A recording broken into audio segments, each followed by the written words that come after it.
Here's the last one. Heaven, I'm not going to read 21 and 22. You can. What's the application? Be investing. I will lay up treasures in heaven.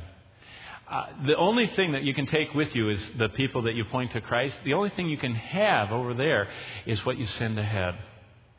And I hope that you will be investing in heaven. Jesus commanded us in the Sermon on the Mount, don't stack treasures on earth because you're going to lose them. Stack them in heaven.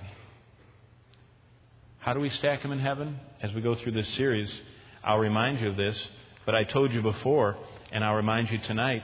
You can stack your prayers in heaven because God collects them all, Revelation 5:8. God says you can stack gifts in heaven. In Mark 12:42, He says, even the least gift I will never forget. He says, I count the souls you lead to me. That's a treasure in heaven, and you'll shine like the stars, it says in Daniel 12, so we should win souls. He says, I remember every time you give a cup of cold water in my name, so we should serve Him. And Jesus says, I love you to go for me. He says, and everyone who has forsaken mother and father and homes and lands and everything for my sake and the sake of the gospel will receive 10,000 times whatever you give. He says, I love those who go for me. And we should go.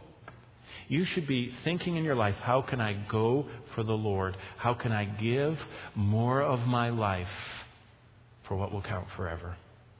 Not to just get more stuff, but to lay up treasures in heaven. Let's say the last one. Be investing. I will lay up treasures in heaven.